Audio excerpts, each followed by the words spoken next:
मुझे गौतम अडानी की एक बात बहुत खराब लगी थी। अभी 5-7 दिन पहले उन्होंने कहा कि ये भारत पे हमला है। गौतम को ये भ्रम कैसे हो गया कि गौतम अडानी भारत है? गौतम अडानी भारत नहीं है। ये गौतम अडानी को ध्यान में रखना पड़ेगा। भारत पे कोई हमला नहीं कर सका है। भारत की आर्थिक संप्रभुता, भारत की सांस्कृतिक संप्रभुता मुगलों के शासनकाल में भी अक्षुण्ण रही है। और इसलिए मैं बिल्कुल पूरी तरह से ये मानती हूँ कि गौतम का ये कहना कि मुझ पर हमला, भारत पर हमला है, ये उसका भ्रम है और इस भ्रम का उसको इलाज कर लेना चाहिए। क्योंकि आज मोहन भागवत जी ने एक बयान दिया है कि जातियां ऊपर वाले ने नहीं बनाई है, पंडितों ने बनाई है। इसको लेके क्या कहेंगे? हम तो अपने संघ प्रमुख को भगवान की जगह लिखते हैं, इसलिए उनके बयान पे मैं टिप्पणी कर नहीं सकती। लेकिन ये सही है कि समाज व्यवस्था अलग है और धर्म व्यवस्था अलग है। धर्म व्यवस्था में विद्या विनय संपन्ने ब्राह्मणे कवि हस्तनी सुनी चाहिए विश्वपाके तो पंडिता समदर्शिनः, ये कहा गया है कि सबको समदर्शी भाव से देखना है। और ये जो कार्य विभाजन है सामाजिक व्यवस्था के अनुसार, उसमें जाति प्रथा उद्भूत हुई है। इसलिए उन्होंने, मतलब उनके बारे में तो मैं एक शब्द नहीं बोल सकती हूँ, हम लोग संघ प्रमुख के बारे में टिप्पणी नहीं करते उनके वक्तव्य पे। लेकिन मैं कह सकती हूँ कि धार्मिक व्यवस्था में हमने सबकी समानता मानी है। मीराबाई ने संत रैदास को अपना गुरु बनाया, तो इसलिए संत कबीर को हिंदू और मुसलमानों ने दोनों ने माना। तो इसलिए हम लोग धर्म व्यवस्था को अलग और समाज व्यवस्था को अलग रखे रहे। कंफ्यूजन हो गया इस्लाम के कारण। इस्लाम में धर्म व्यवस्था और समाज व्यवस्था एक है, तो उससे हमें कंफ्यूजन हो जाता है।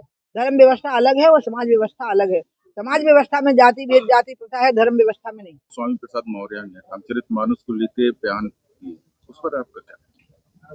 देखिए, उनका तो वो तो बेचारे कहीं के नहीं है। हमारे यहाँ से गए और वहां भी हार गए, तो उनको तो टीआरपी के लिए करना था। लेकिन इसमें जो समाजवादी पार्टी का रोल रहा, तो उनका असली चरित्र सामने आ गया कि ये वही लोग हैं जिनने कारसेवकों की हत्याएं की थी, उन पर गोलियां चलाई थी, कहा था परिंदा भी पर नहीं मार पाएगा। तो इनका जो राम विरोधी चरित्र है, राम भक्तों के प्रति द्वेष रखने वाला चरित्र है समाजवादी पार्टी का, वो स्पष्ट हो गया। दीदी, जैसे कि बुंदेलखंड के किसानों की बात की जाए, अन्ना प्रथा आज भी सरकार रोकने में नाकाम है, इस पर आप क्या? आपने बहुत अच्छा सवाल किया मेरे से। मैं मधुरानीपुर में एक जगह है केदारेश्वर, वहां से एक शुरू कर रही हूँ मैं, शराब छोड़ो दूध पियो, और उसमें मैं गौ अदालत कर रही हूँ। असल में गौ का संरक्षण, संवर्धन, पालन ये सरकार की जिम्मेवारी है ही नहीं, ये समाज की जिम्मेवारी है। सरकार को तो 3 काम करके देने हैं। गौचर देने हैं, जो कि इंक्रोचमेंट हो चुका है, तो नए गौचर बना दो। दूसरा, ग्वालों के लिए पंचायती राज निधि में व्यवस्था कर दो। अब गाय की संख्या के अनुसार गौ गौ क्या बोलते हैं, गौ ग्वाला होता था। और तीसरा, आज सबसे ज्यादा डिमांड पूरी दुनिया में ऑर्गेनिक खेती की हो गई है। गौमूत्र और गाय के गोबर से जो खेती होती है वही स्वस्थ स्वास्थ्य, तो उसमें तरीके से गौशाला खोली और करोड़ों रुपए खर्च किया, फिर भी वो तो फेल हो जाना था, मुझे पता था।